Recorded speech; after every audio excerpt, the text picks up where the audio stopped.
Madame, Messieurs, bonjour et bienvenue. Je suis ravie de vous retrouver sur ce plateau pour votre nouveau numéro de santé, autrement dit sur votre chaîne Wellness Channel. C'est la rentrée scolaire et qui dit rentrée dit nouveaux défis, nouveaux challenges à relever par les parents, les élèves, les enseignants, mais aussi les autorités administratives pour mener à bien cette année académique. Alors aujourd'hui, nous allons nous intéresser plus précisément aux parents et nous allons nous interroger sur la responsabilité que les parents d'élèves ont dans l'éducation scolaire de leurs enfants. Quelles sont les obligations morales véritables que les parents d'élèves ont dans l'éducation scolaire de leurs enfants et qu'est-ce qu'ils mettent en jeu pour pouvoir suivre de près l'éducation de leurs enfants. Pour apporter un élément de réponse, j'aurai comme invité le docteur Roger Tapa-Faustin, qui est un médecin généraliste de la santé publique et spécialiste dans la médecine des maladies chroniques, mais surtout qui est un parent d'élèves. Bonjour docteur.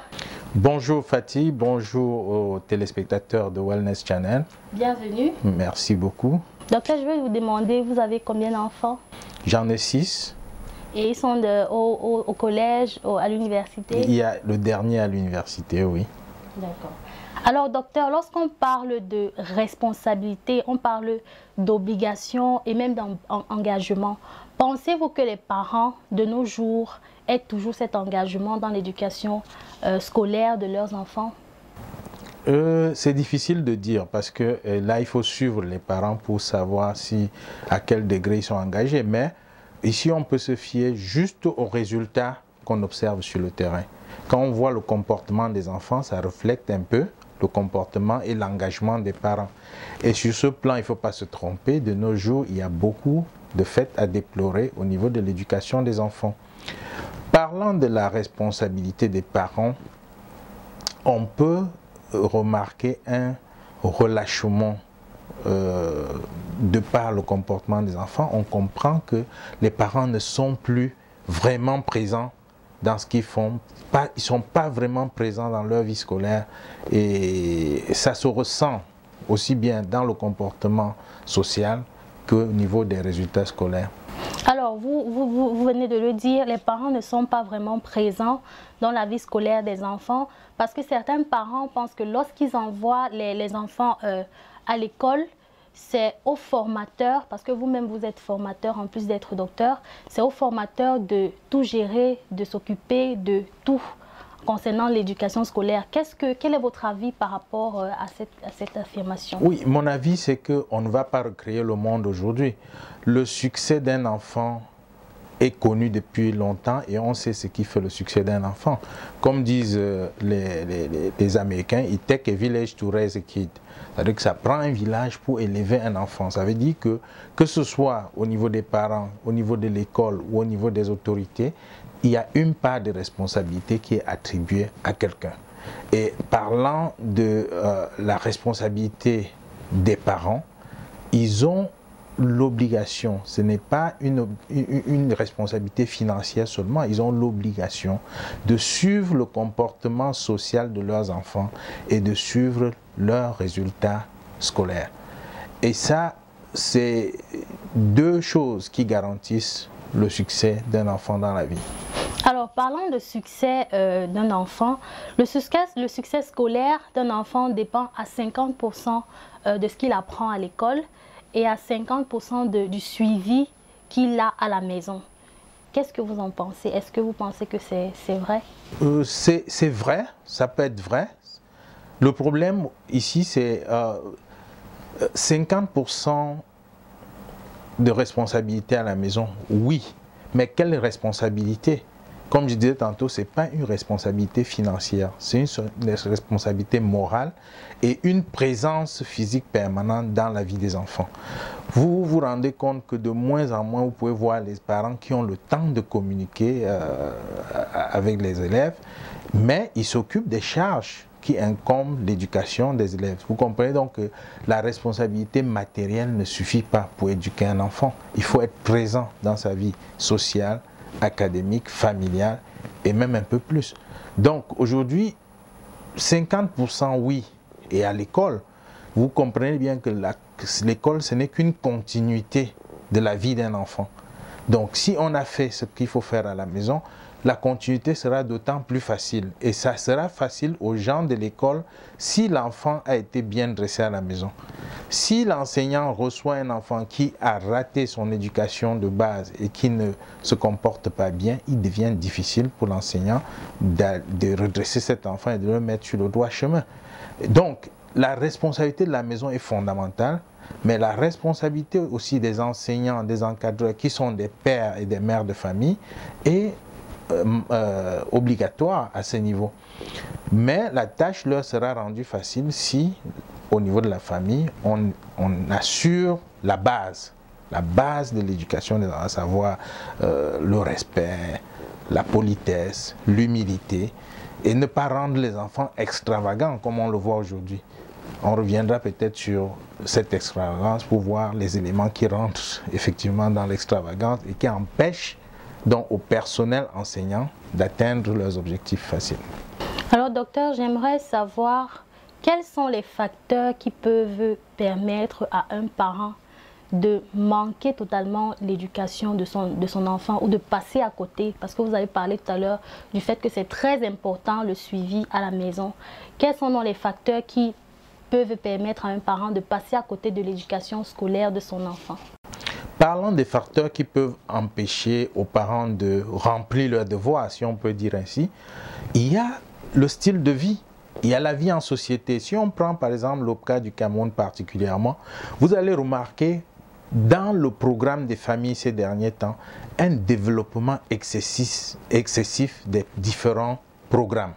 Vous verrez que les mamans ou les papas, ils font 2, 3, 4 réunions et même plus.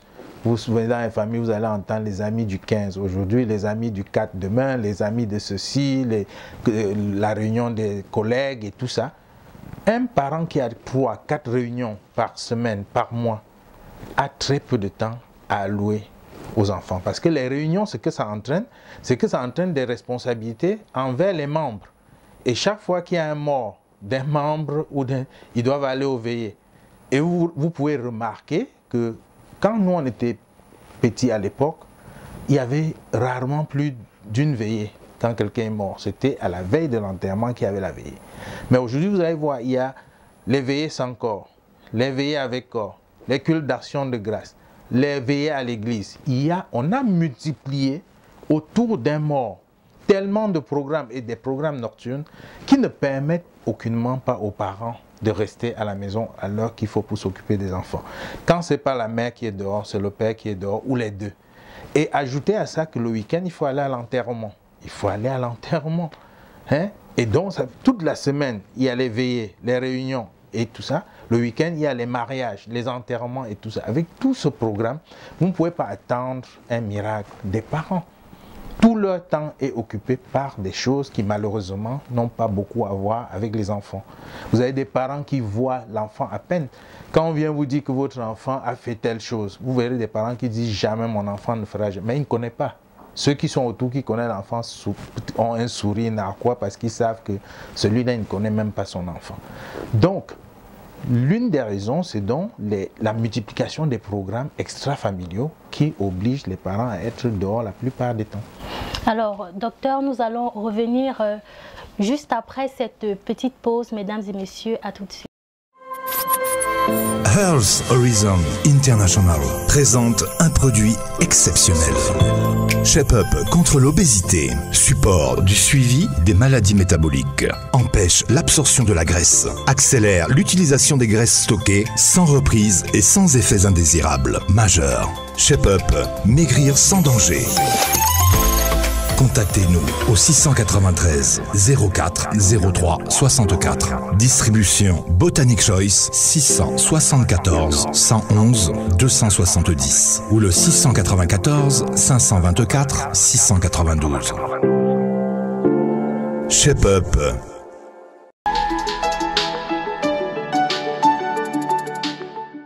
Pas normal que les parents remettent les responsabilités sur les professeurs.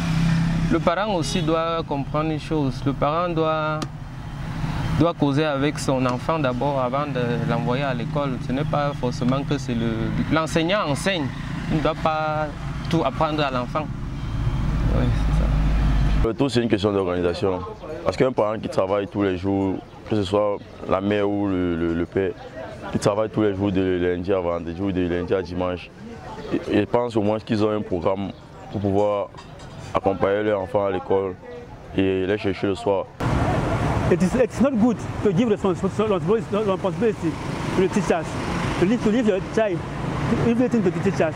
Because it is you, the father, who can educate your child at home before you go to school.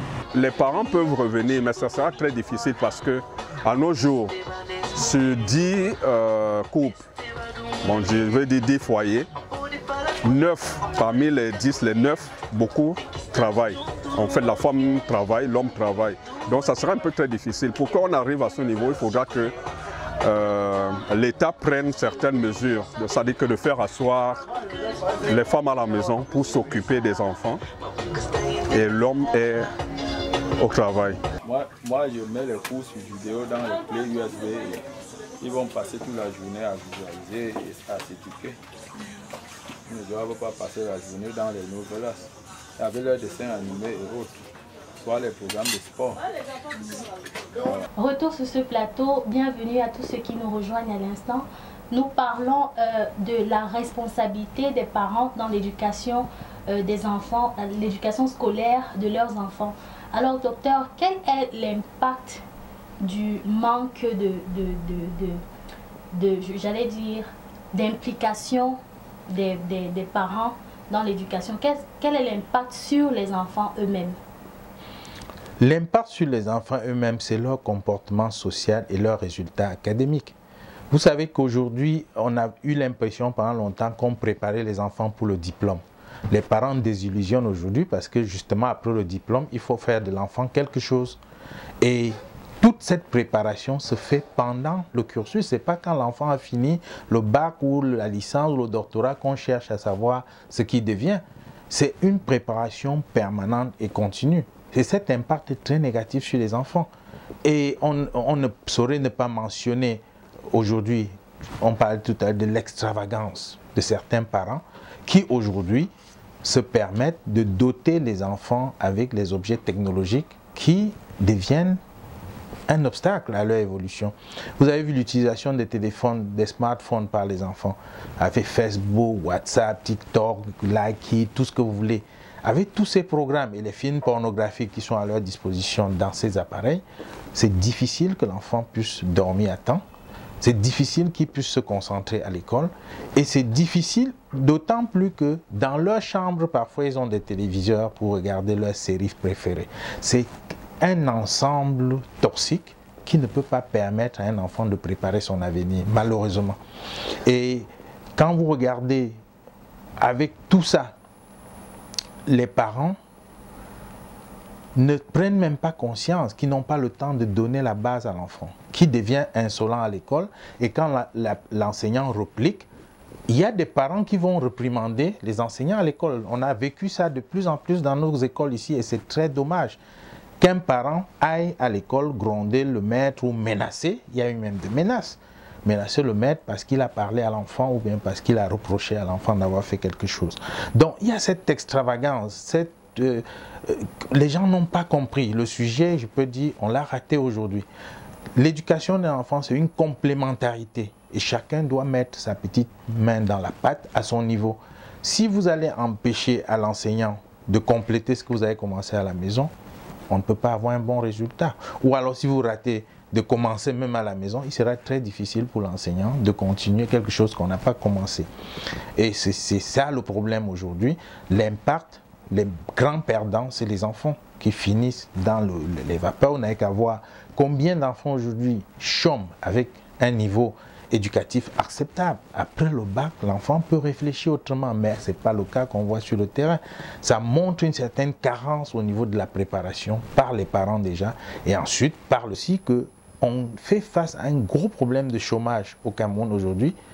L'un des facteurs, c'est que on ne se rend pas compte qu'il faut commencer à préparer les enfants très tôt par rapport à ce challenge qui les attend après le diplôme.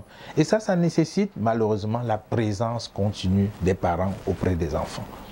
Alors, docteur, merci de nous avoir donné des éléments de réponse à ce problème, parce que c'est vraiment un problème. Les parents doivent s'impliquer davantage dans l'éducation scolaire de leurs enfants. Alors, rendu au terme de ce programme, mesdames et messieurs, vous avez compris, j'espère que vous avez compris l'importance pour vous, parents, de vous impliquer dans l'éducation scolaire de vos enfants, et j'espère que vous savez maintenant ce que vous devez faire, quelles sont vos obligations. J'ai été ravie de partager ce programme avec vous et je serai encore plus ravie de vous retrouver pour un prochain numéro de votre magazine Santé Autrement Dite. D'ici là, portez-vous bien et surtout n'oubliez pas, s'informer, c'est s'assurer une meilleure santé. Au revoir.